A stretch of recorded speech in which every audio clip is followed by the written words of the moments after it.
Welcome back to my channel, guys. I'm Sylvia. Today we're going to be looking at wig caps. I get a lot of questions about wig caps. What's the best kind of wig cap to use for your wigs? So today we are going to be looking at 4 different wig caps. So if you've ever wondered what these wig caps do and how they're used, the pros and cons, then keep watching.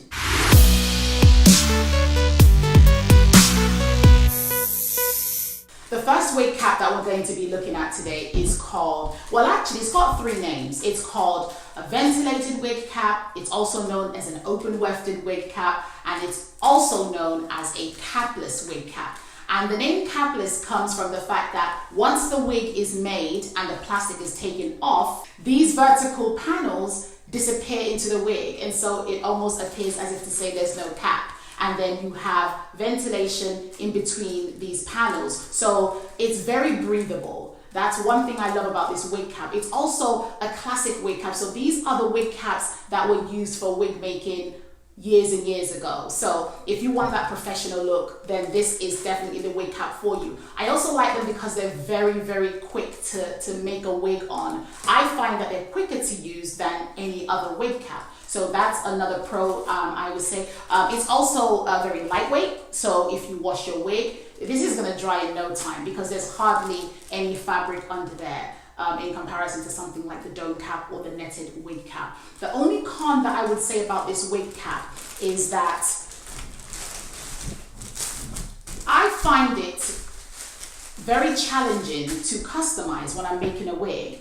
See, there's not a lot of fabric, as you can see, to mess around with. So it's really, really laborious to kind of pull these panels down and to customize it. So that's the only, one of the main cons and disadvantages, I would say, of this wig cap. Another thing I would say is when you're making a frontal on a wig cap, such as this, you know, the frontal needs something to anchor onto.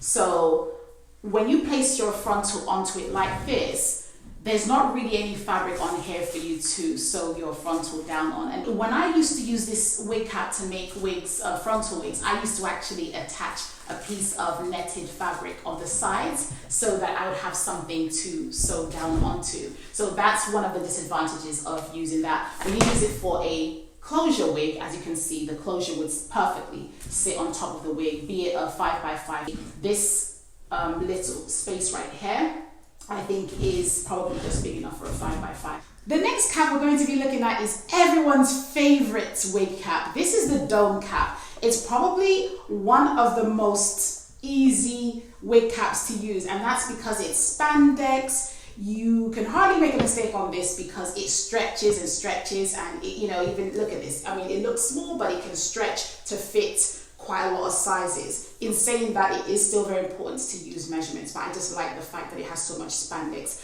Okay, advantages of this wig cap is that it allows your wig to lie really, really flush. So if you're making a frontal wig, it gives you that nice flush fit. It fits really snug, which is what you want for a frontal wig. You want that that frontal to lay. You don't want it to be all lifting up. So that's what I like about it. I like that it's readily available in the shops. You can pick one up from your beauty supply store for $2.99. You can get them online on Amazon, delivered the next day for really, really cheap. So I like the fact that it's available for you as well. The only disadvantage I would say with this wig cap is that it is, I mean, the mesh ones are quite light, but as you can see, it's a lot of fabric.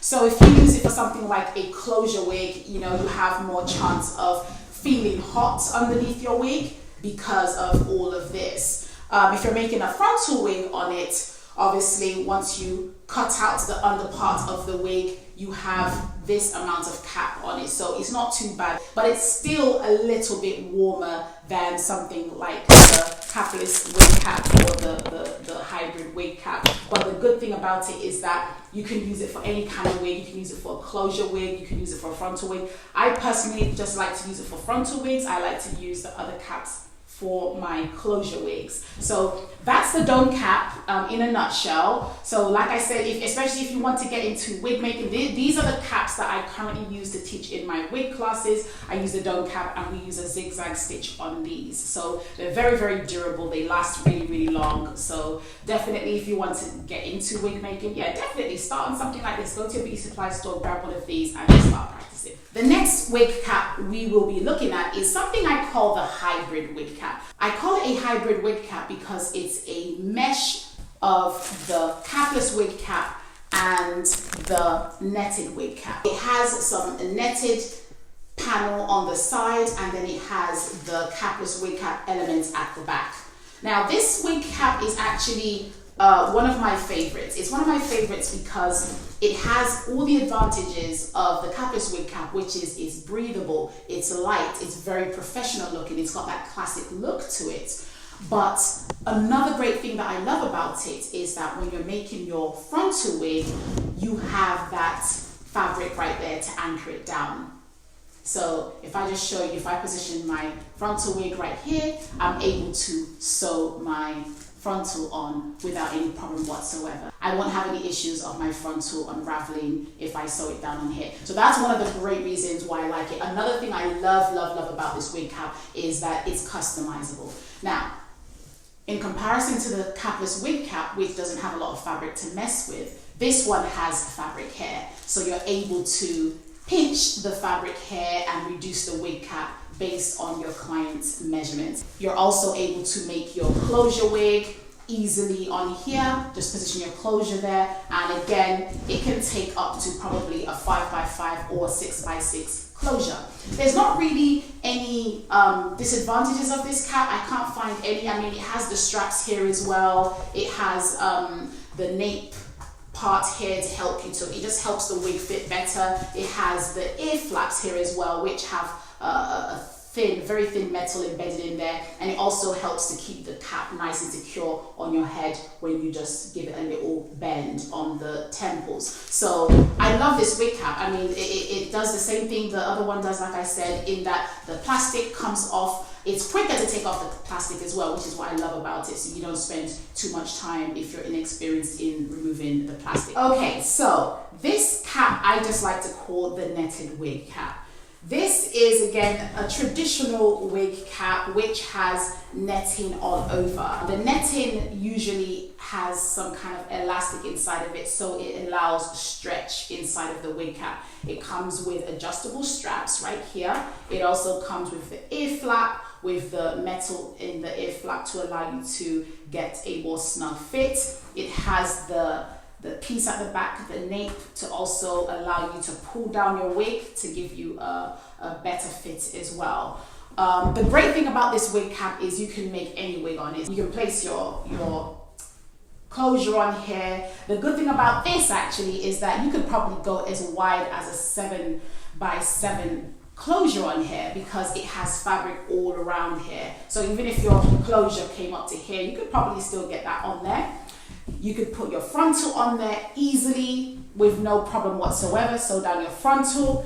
You can adjust this cap easily. There's fabric everywhere. So you can adjust this cap however you want to do it, from whatever angle you want to do it from. You can adjust it from here, you can adjust it from here. You could cut through here and make the whole circumference of the wig cap smaller if that's what you desire. So this cap, I say, does a whole lot of stuff. The only thing is, as you can imagine, again, with all of this fabric comes warmth, comes heat. Now, I know that doesn't really matter too much because we want to wear our wigs anyway. We don't really care about all of that. But I just want to point that out to you so that when you're talking to your clients about the kind of wig cap to use, you're able to present to them the pros and cons so they can make an informed decision if you offer that kind of customized service. Another good thing about this wig cap is they're available in your local beauty supply store. It may not be exactly like this, but I do know for a fact that they sell like the fully netted wig caps with the adjustable straps and all that inside the wig stores, beauty supply stores,